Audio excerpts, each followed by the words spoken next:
What's this? No. Bow, bow. Boop, boop. La, la, la.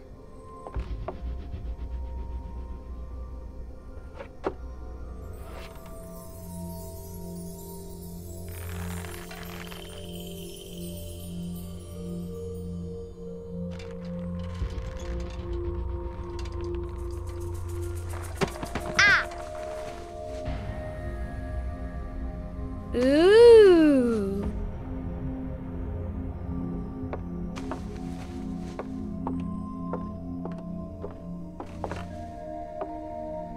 Oh, look! It's a book! Maybe it's a book about pirates with a treasure map. No, I don't think so. I wish that I had seen through all your lies. Oh, start from the beginning, not the middle. And so I decided to pick up my pen to relate the most disturbing episode of my life thus far. It all began early one morning in 1898, when Sherlock Holmes invited me to accompany him on a visit to the Marquis of Conyngham.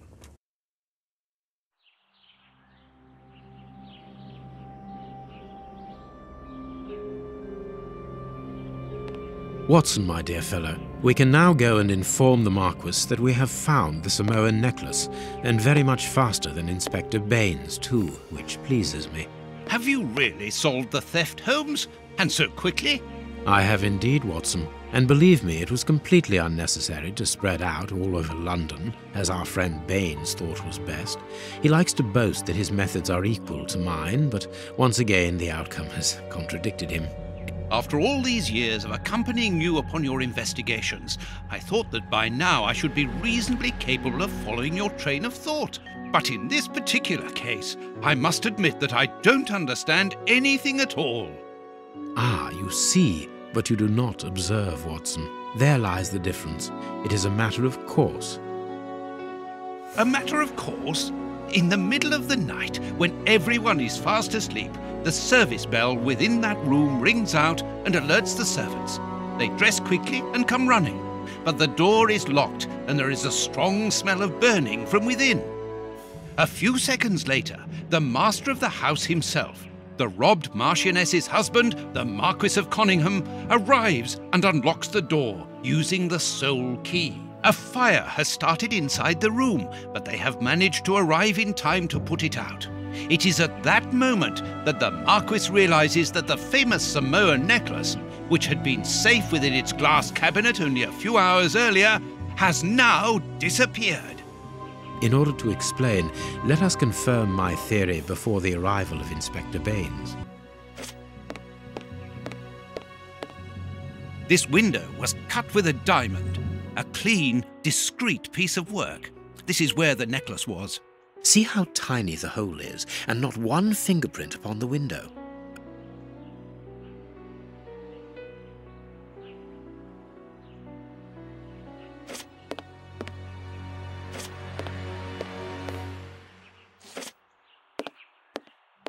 All the windows are locked. They've not been forced.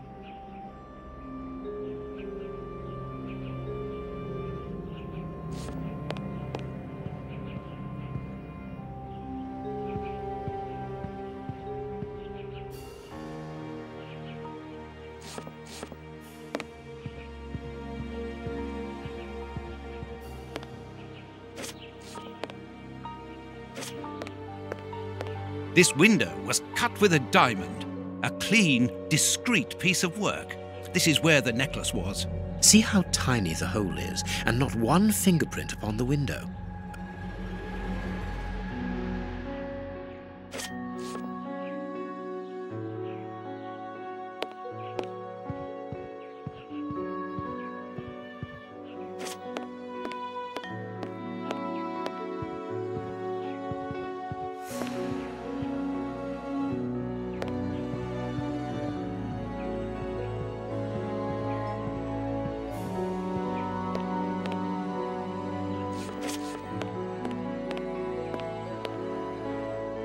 A mark undoubtedly made by a diamond. Someone tried to cut the glass, but he was interrupted. Therefore, the thief tried to escape through the window, but he was interrupted.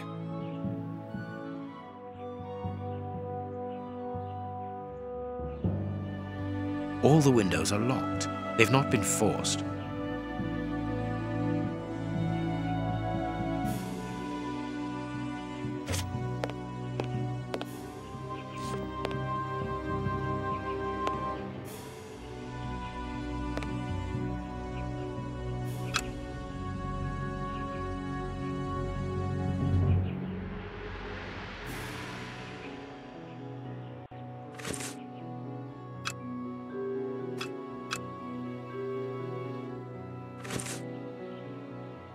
This window was cut with a diamond, a clean, discreet piece of work. This is where the necklace was. See how tiny the hole is, and not one fingerprint upon the window.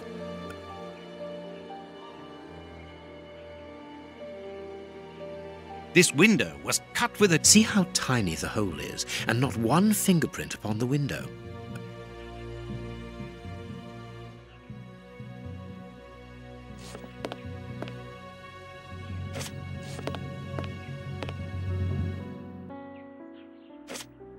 This window...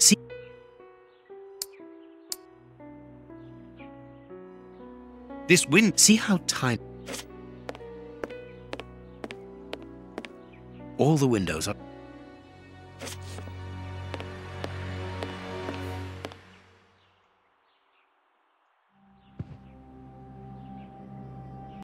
Let us examine the crumpled scores that have fallen off the piano.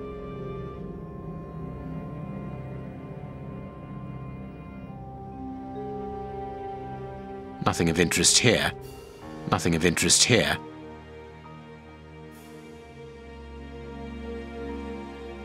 Nothing of interest here. These sooty prints were left by a tiny hand. I don't understand why these music scores are covered with soot.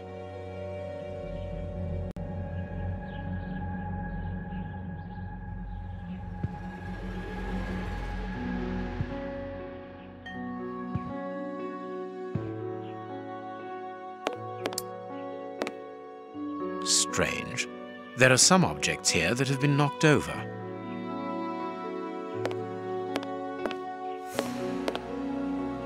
The fire started here, just beneath the... Whoever pulled the cord would have had his feet in the fire, unless it was pulled before the fire started. The chest wasn't opened. The necklace wasn't in it. These documents are not very interesting, even though they're addressed to the Minister of Maritime Affairs. The Marquis himself. This draft screen makes an ideal hiding place.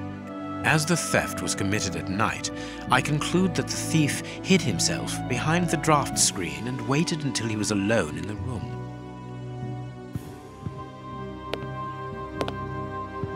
Strange. There aren't any prints, yet I'm sure that the thief hid here.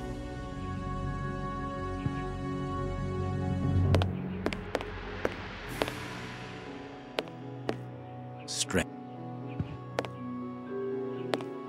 When the servants arrived at the door, having been alerted by the bell, they saw evidence of the theft and the fire, but they didn't see the thief. This door is very hard to force. The Marquis is the only person to have the key. The thief couldn't... What do you think, Holmes? Let us search the room. Heading towards his chosen escape route, probably the window, the thief knocked over the stool, which then caught fire. But why didn't he try to put the fire out at once? Footprints. You are not going to get on your knees to examine them. There is no need. It is soot. The servants must have trodden in it while they were putting out the fire. The fire started here, just beneath the bell pull. Whoever pulled the